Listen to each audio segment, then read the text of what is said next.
Verset 8. Que tu es belle, mon ami, que tu es belle. Tes yeux sont des colombes. Et Salomon, ma soeur, si un homme te drague comme ça, il faut le gifler. Cantique 4, verset 1. Que tu es belle, mon ami, que tu es belle. Donc, cette famille abrahamique-là est compliquée. Derrière ton voile, tes cheveux sont comme un troupeau de chèvres, suspendus au flanc à la montagne de Galade. Cantique 4, verset 7. Que tu es belle, mon ami. Il n'y a en toi aucun défaut.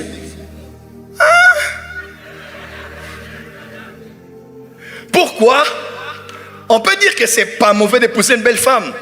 Mais il y avait comme une répétition de scénarios dans cette lignée-là où les hommes ne cherchent pas les compétences, ne cherchent pas les vertus, ils cherchent d'abord la beauté, ils cherchent les formes, ils cherchent le beau nez, le beau visage, ils cherchent d'abord une belle femme.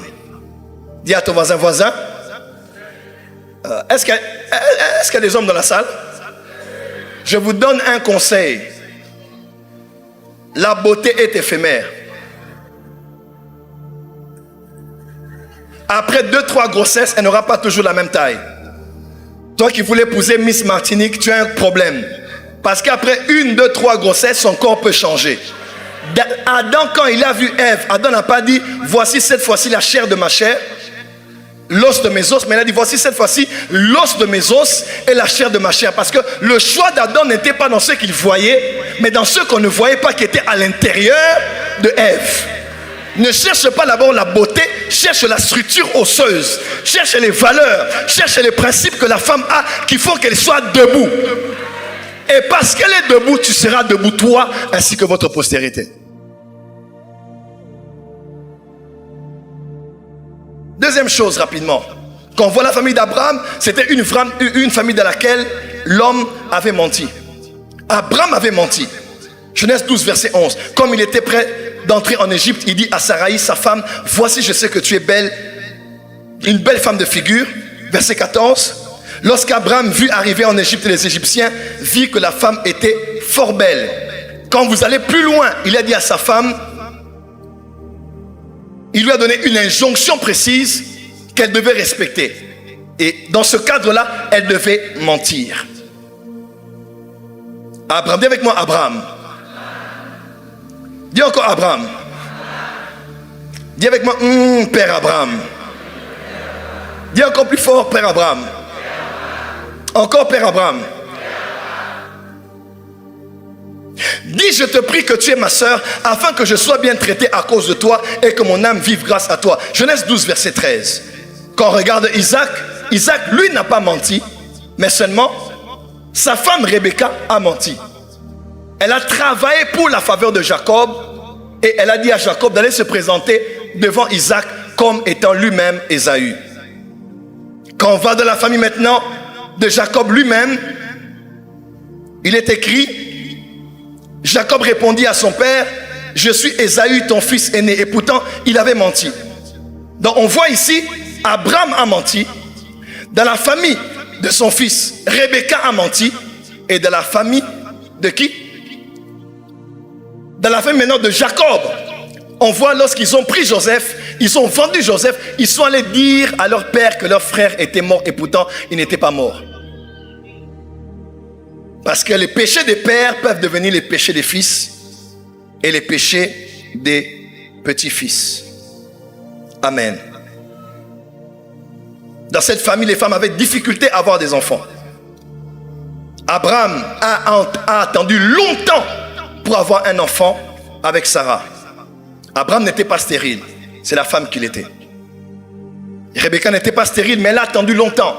Et quand elle était enceinte, c'était une grossesse très pénible, au point de aller consulter l'Éternel. Et Rachel et même Léa, vous le savez avec moi, ont dû avoir des enfants toujours après de très dures épreuves.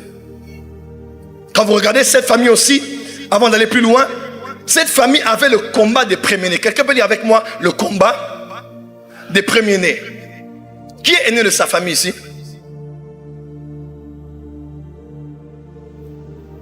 Qui est aîné des garçons?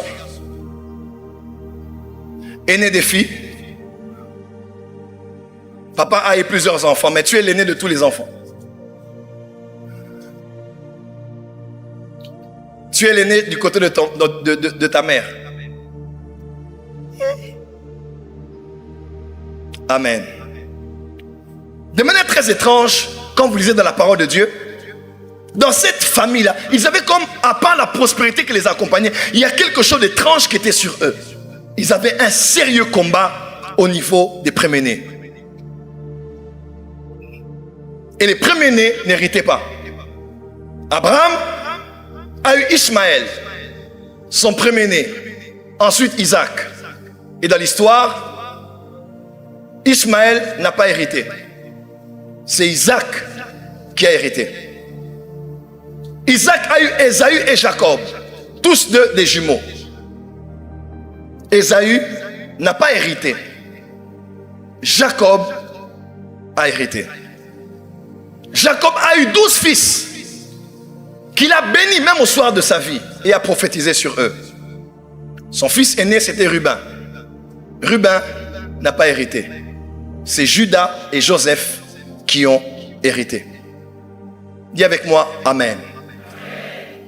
Ce soir, Dieu m'a dit, il va délivrer les premiers-nés. Je dis bien ça, Dieu va délivrer les premiers-nés. Quand vous regardez bien dans toutes les familles, Satan s'appesantit toujours sur les premiers-nés.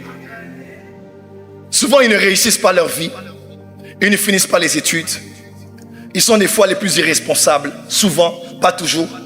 Ils sont souvent très malades. Ils ont souvent des difficultés à s'en sortir. Et pourtant, dans le plan de Dieu, à part le père, à part la mère, l'enfant qui est le premier-né a un pouvoir spirituel même de bénir ses petits frères et ses petites sœurs. Parce que l'aîné a été prédestiné par Dieu pour être la référence du succès dans le mariage, dans le travail, dans les finances de toute la famille. Dieu me dit ce soir, il va relever l'honneur des premiers-nés qui se trouvent ici. Tu n'as pas dit amen là où tu es. Dieu dit, il va restaurer l'honneur des premiers-nés qui se trouvent dans cette salle. Parce que Dieu veut que tes petits frères et tes petites sœurs se frappent la poitrine et disent, nous avons un grand frère et nous avons une grande sœur. Dis amen très fort.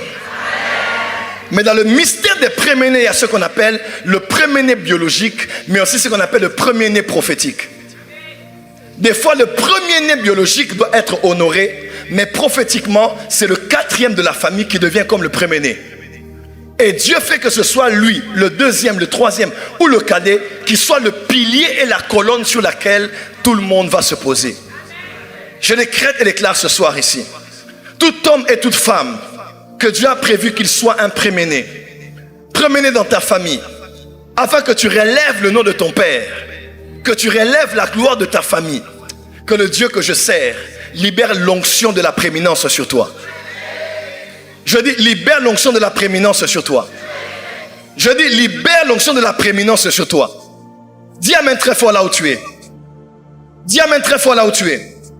Dis amen très fort là où tu es. Dis à ton voisin, je suis premier-né prophétique. Dis encore, voisin, je suis premier-né prophétique.